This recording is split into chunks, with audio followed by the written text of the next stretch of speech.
itu memang agak kewalahan, makanya saya belum pakai TikTok Ads, saya belum pakai TikTok Shop, saya belum pakai yang lain-lainnya, karena untuk yang ini saja gitu ya saya masih mengelola gitu istilahnya, masih menghandle-nya juga agak kewalahan gitu.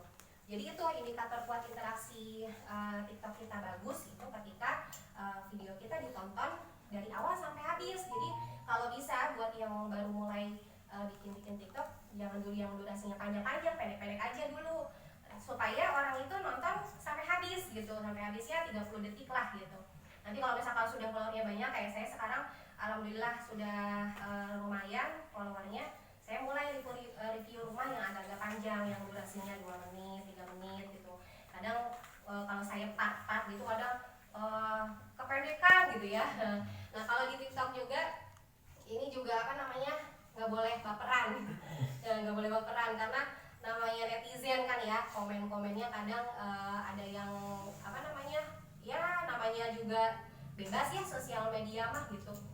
Jadi nggak boleh baperan, kitanya juga, kita mah pokoknya intinya mah kita mah jualan supaya apa namanya yang kita posting itu ada yang membeli gitu kan. Kalaupun tidak jadi beli yang kita posting, dia bisa kita arahkan ke produk yang lainnya seperti itu kan. Apa namanya, tujuan utama kita posting di TikTok supaya dia masuk jadi leads kita, bisa kita olah. Kemudian nah berarti ini tugasnya gimana caranya kita bikin konten yang menarik gitu kan ya, menarik orang untuk dia bisa nonton dari awal sampai akhir. Nah kalau misalkan saya, karena saya keterbatasan saya sebagai ibu rumah tangga ya, saya juga salah satu pengajar, jadi saya nggak bisa punya cukup banyak waktu untuk ngambil video yang bagus di tempat-tempat lokasi proyek. Saya jadi hanya mengandalkan apa yang bisa apa namanya ada di Telegram, terus yang dikirim Chrome, dikirim Rider.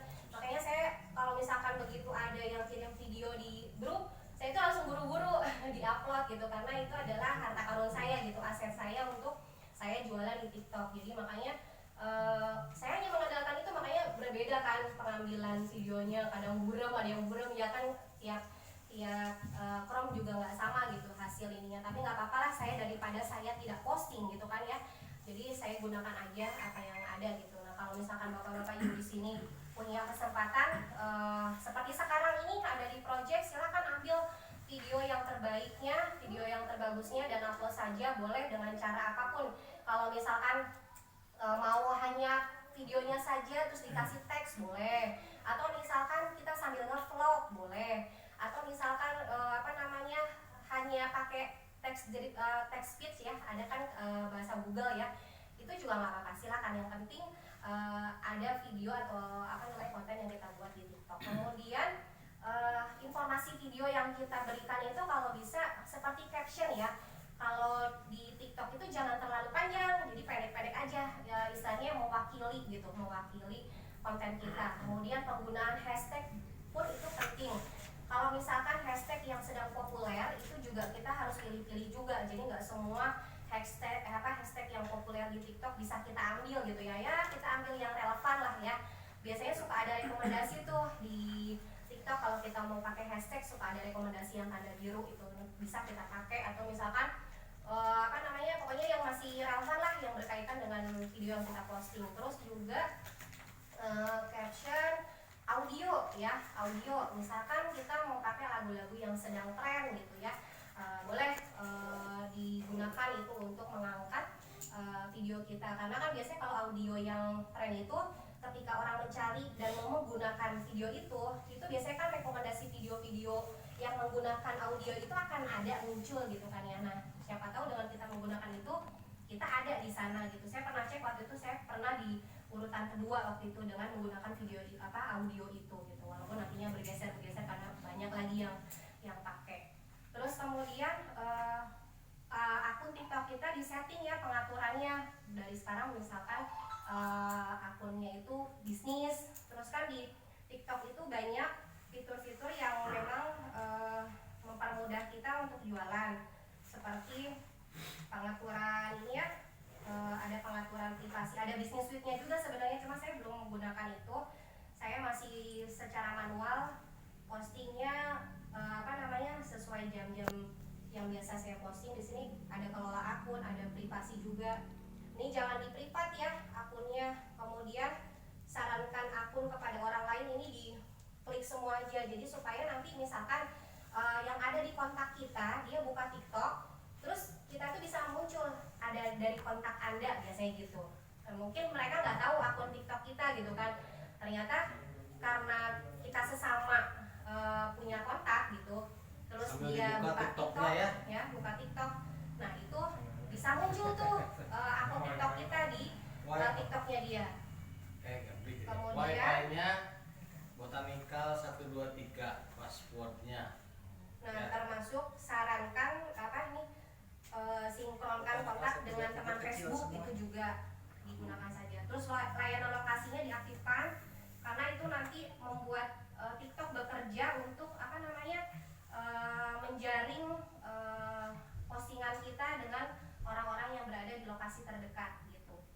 Seperti itu. Ini sebenarnya tuh seperti balas cepat sudah ada di TikTok. Jadi kalau misalkan mereka kirim pesan di TikTok, kita langsung ada tuh balas cepatnya.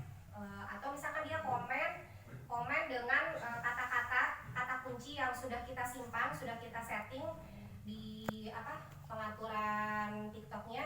Misalkan nanya harga gitu ya. Nah kita sudah arahkan price list, bisa klik di link di bio misalkan gitu. Biasanya itu langsung masuk ke WA. Kemudian setelah itu untuk video sendiri ya usahakan kalau misalkan Bapak Ibu punya waktu yang luang gitu ya, bisa ambil sendiri gitu di lokasi. Memang kalau saya lihat kriterianya itu memang lebih senang yang lihat real gitu ya, videonya gitu, lebih senang yang kalau yang sudah gitu, yang video-video saya yang banyak gitu, ketika mereka bisa melihat rumah real gitu. Jadi kita ajak mereka home tour gitu, atau review rumah, atau misalkan melihat lokasi gitu dengan real gitu. Itu lebih tanpa editan, itu sebenarnya lebih bagus mereka kalau yang saya rasakan ya. Mungkin kalau yang teman-teman biasa ngedit video lebih bagus lagi gitu. Cuma kalau yang saya rasakan di postingan saya itu lebih banyaknya itu responnya gitu, respon baiknya itu ketika videonya real gitu, nyata gitu, asli, video asli, bertahan lah kalau kita bilang. Terus yang paling terakhir adalah konsisten. Itu yang mau di platform manapun ya, kita mau main di IG, mau main di ORS, mau di manapun ya, platform apapun, yang penting itu kita harus konsisten. Jadi kalau misalkan sekarang posting setiap harinya sudah dijadwalkan, misalkan di jam-jam yang memang TikTok itu banyak nyantainya, itu saya biasanya di jam 9 menjelang duhur dan malam ya, atau misalkan maghrib lah, karena saya kan ada kelas ngajar maghrib, biasanya sebelumnya atau enggak sesudahnya. Nah itu seperti itu. Nanti kalau misalkan yang kita postingnya malam itu biasanya mereka karena saya jam 10 tuh udah saya harus tutup ya. Kadang masih ada yang nyalain, tapi saya nggak mau, saya tutup aja, WA saya tutup, semuanya saya tutup. Nanti biasanya pagi-pagi tuh beredetnya, seperti barusan juga itu yang tadi malam yang baru saya posting, mereka nanyanya yang terakhir postingannya. Kemudian untuk kriteria buyer, memang kalau saya itu memang orang-orang yang pengen langsung survei semuanya gitu. Hampir 80% semuanya adalah yang langsung survei ke lokasi. Dan range harganya pun nggak bisa dibatasin. Saya kemarin dapat yang subsidian dapat, terus yang harga 500-600an dapat, kemudian yang MM-an pun dapat, alhamdulillah, yang kakak pun dapat. Jadi ternyata seluas itu gitu TikTok itu menjaring atau menjangkau buyer ya, yang kita nggak sangka sih sebenarnya gitu. Kalau misalkan disangkanya ya main di TikTok mah ya paling yang range-nya kecil-kecil, ternyata ketika kita posting review rumah yang harga MM-an pun, nah mereka ternyata tertarik dan itu mengundang gitu, mengundang pengguna TikTok yang lain yang memang cari rumah MM-an gitu. Boleh tanya langsung atau nanti? Kenapa? Boleh tanya langsung atau nanti? Oh boleh Pak, langsung aja. Ya, silakan lihat nih Mas Ari ya. TikTok jadi lupa. Ya minum aja ya. Pak. TikTok itu Ya. Minum aqua. Klasifikasinya kita bebas gitu. Ya. Bisa dapat dari yang kecil sampai yang Ya, remaja. betul. Tapi itu yang lihatnya apa yang ngikutin kita atau Enggak, Pak. Oh. Enggak mesti yang jadi follower kita. Waktu pas kemarin juga saya dapat bayar pun dia bukan follower kita aslinya gitu. Dia jadi gini loh Pak, kadang yang follower kita dia ngebagikan share video kita ke rekannya mungkin gitu. Terus kadang nge-tag kan di kolom komentar itu nge-tag temannya gitu. Nah itu sebenarnya interaksi itu tuh yang bikin video kita tuh jadi ramai gitu. Karena waktu yang awal video saya ramai itu mereka itu malah saling berdebat tentang perumahan itu gitu. Wah itu mau jelek rumahnya ini. Saya mah biarin aja mereka debat sendiri gitu di konten saya gitu. Karena dengan begitu konten saya justru makin naik gitu makin naik.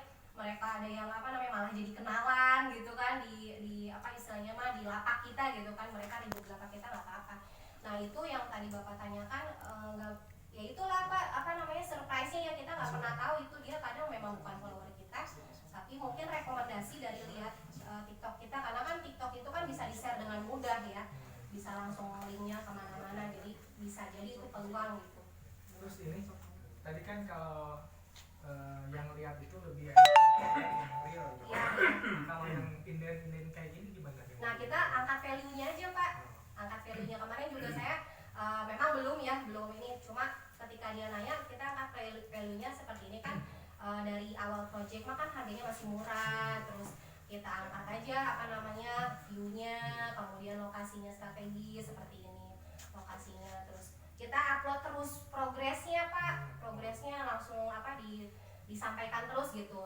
Jadi biasanya kan mereka memang mungkin nggak tanya saat itu, mungkin mereka masih lihat nanti progresnya seperti apa. Itu makanya penting ketika para Chrome membagikan atau share progres itu juga sebenarnya info yang bisa kita sampaikan juga kepada buyer gitu kan, bahwa progresnya sekarang kan sudah 80%, sudah mulai blok yang bawah untuk yang project sini ya. Jadi ini bisa disampaikan. Nanti kalau misalkan sudah mulai pembangunan harga makin naik gitu kan, semua perumahan awalnya adalah lahan kosong gitu, kalau saya menerangkan gitu ke buyer. Semua perumahan yang sudah terbentuk, yang sudah jadi, itu semua awalnya lahan kosong.